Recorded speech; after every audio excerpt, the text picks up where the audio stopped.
Selamat pagi, dalam kuliah ini saya akan menjelaskan mengenai statistik deskriptif. Pada bagian ini kita akan belajar bagaimana kita bisa menilai distribusi data kita normal atau tidak. Jadi, untuk menilai distribusi data, kita bisa menilai dengan 3 cara. Satu, cara deskriptif visual atau dengan melihat gambar grafik dari data kita.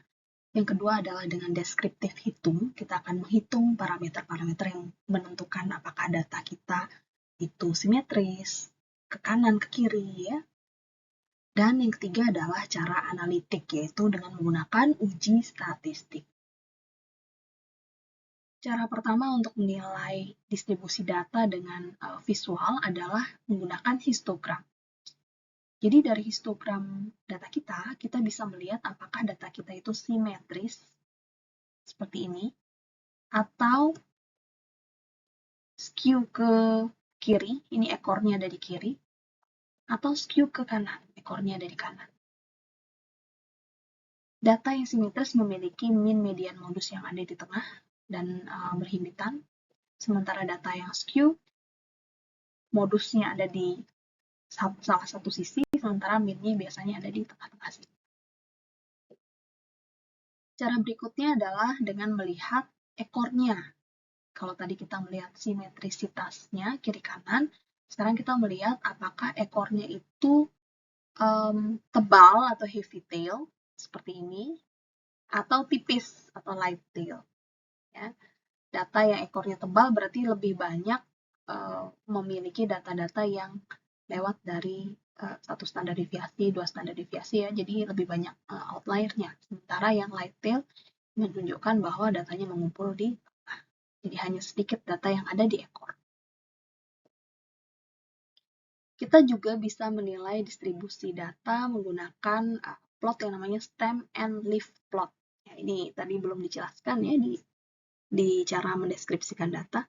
Pada prinsipnya ini mirip dengan histogram, hanya saja dia diputar 90 derajat ke arah kanan.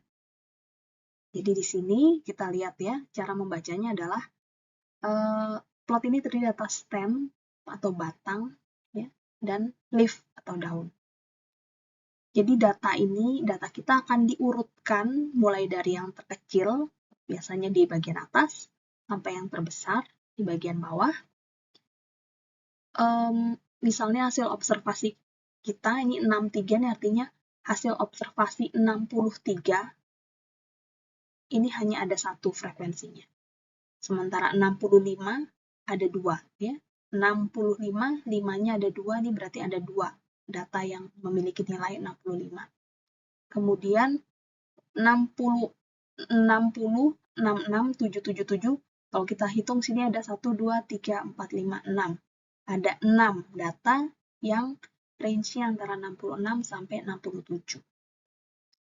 Kemudian berikutnya 69, hanya ada satu data yang range-nya, yang nilainya 69. Bagaimana dengan data yang ini? Ya, coba kita perhatikan. Di sini kita lihat frekuensinya ada 11, nilainya antara 78 sampai 79. Jadi ada 11 data yang range-nya antara 78 sampai 79. 8-nya ada 6, 78 ada 6, 79 ada 5. Jadi ini mirip dengan cara membaca histogram, hanya saja dibalik. Nah, data yang paling kiri, stem and leaf plot yang paling kiri ini, kalau kita lihat grafiknya simetris ya, bentuknya seperti bell. Sementara yang di tengah ini, dia ekornya ada di bagian atas. Yang atas itu adalah yang paling kecil, yang dekat dengan 0. Berarti dia left skew atau negative skew. Dan data yang paling kanan ini menumpuk di bagian yang paling kecil. Ekornya ada di bawah. Berarti dia adalah positive skew. Jadi dari stem and leaf, kita bisa juga menilai distribusi data secara visual. Cara lain untuk menilai distribusi data kontinu adalah dengan menggunakan QQ plot, yaitu grafik yang membandingkan observed value dengan expected value. Nah, kalau nilai observe-nya sejalan dengan expected-nya, dia akan tersebar dekat dengan garis. Ini menunjukkan bahwa data kita simetris atau normal. Sementara kalau dia menyebar, tidak di dekat garis, ini berarti dia tidak normal ya. Entah dia negatif skew atau positif skew. Cara berikutnya untuk menilai distribusi data secara visual adalah dengan menggunakan box plot. Yang kita lihat adalah apakah whiskernya ini, garis-garis dari kotak ini, sama panjang atau tidak. Yang pertama. Kedua, apakah mediannya terletak di tengah box atau tidak. Pada gambar yang pertama, whiskernya hampir sama ya panjangnya. Jadi kita bisa menduga bahwa ini datanya cukup simetris. Sebaliknya, kalau misalnya ada salah satu whisker yang lebih panjang, lebih pendek, ini berarti datanya tidak terdistribusi secara normal atau ada skew-nya. Kita sebut sebagai negative skew kalau dia lebih banyak yang berada di nilai yang tinggi. Ya, jadi tail-nya itu mengarah ke yang nilai rendah. Ini negative skew. Kalau teman-teman lihat, adik-adik lihat di sini ada 3 titik ya. Ini menggambarkan ada outliers pada data ini. Outliers-nya ada di bagian bawah. Sementara pada yang di sebelah kanan, box plot yang paling kanan, di sini ini adalah contoh data yang positive skew. Jadi datanya ini menumpuk di nilai yang kecil, tail-nya ada di nilai yang besar. Nah, untuk lebih memahami peran box plot dalam menilai distribusi data, di sini ada gambar yang menyandingkan box plot yang horizontal dengan distribusi data ya. Jadi IQR Q1 sampai Q3 ini mencerminkan 50% dari data kita. Nah, harusnya dia terletak di tengah-tengah seperti ini kalau datanya terdistribusi secara normal. Nah, artinya ke kiri dan ke kanannya itu jaraknya sama atau simetris. Jadi ini menggambarkan upper adjacent value-nya menggambarkan jarak 1,5 kali IQR lebih rendah dari Q1. Q3-nya, upper adjacent value-nya menggambarkan 1,5 kali IQR lebih tinggi dari Q3. Nah, jangan bingung ya kalau melihat box plot yang bentuknya vertikal, ini tinggal diputar saja 90 derajat. Cara lain untuk menentukan apakah data terdistribusi secara normal atau tidak adalah dengan deskriptif hitung. Yang dihitung adalah koefisien varians, rasio skewness, dan rasio kurtosis. Ingat tadi skewness itu menentukan miring ke kiri atau ke kanan, sementara kurtosis itu menentukan ekornya tebal atau tipis.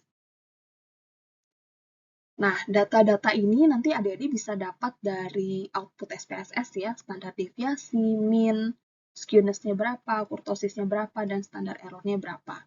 Ini adalah kriteria dari sebaran normal. Data yang memiliki sebaran normal, koefisien varians-nya itu lebih kecil dari 30%.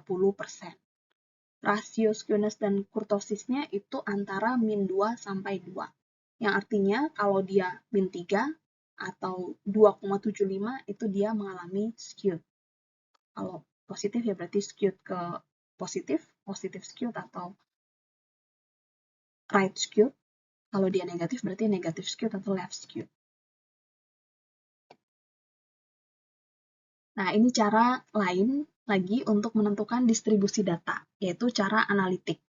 Di sini kita akan membandingkan secara statistik apakah distribusi data yang kita miliki ini berbeda bermakna dari distribusi normal atau tidak. Jadi ada 2 jenis uji statistik yang bisa dipakai, yaitu uji Shapiro-Wilk dan Kolmogorov-Smirnov. Kita menggunakan uji Shapiro-Wilk kalau data yang kita miliki itu kurang dari 50. Sementara uji KS kita pakai kalau data kita berjumlah 50 atau lebih besar dari 50. Nah, setiap uji statistik itu punya hipotesis nol. Hipotesis nol pada uji Shapiro-Wilk dan Kolmogorov-Smirnov ini adalah data terdistribusi normal. Yang artinya, jika kita mendapatkan p-value kurang dari 0,05 alias p-value yang signifikan ya, maka itu menggambarkan bahwa data kita secara signifikan berbeda dari data yang distribusinya normal. Artinya, kalau pada uji ini kita mendapatkan Pi kurang dari 0,05, data kita tidak normal. Data normal memiliki p-value lebih dari 0,05 pada uji Shapiro-Wilk atau Kolmogorov-Smirnov.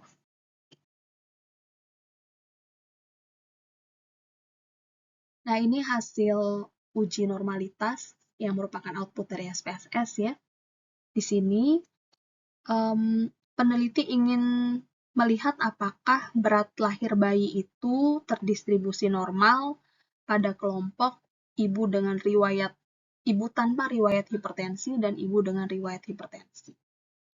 Di sini ada dua jenis uji yang ditampilkan, Kolmogorov-Smirnov dan Shapiro-Wilk. Kita pilih yang mana? Kita pilih sesuai dengan besar sampel kita. Misalnya Anda memiliki besar sampel 30, maka Anda harus menggunakan uji yang Shapiro-Wilk.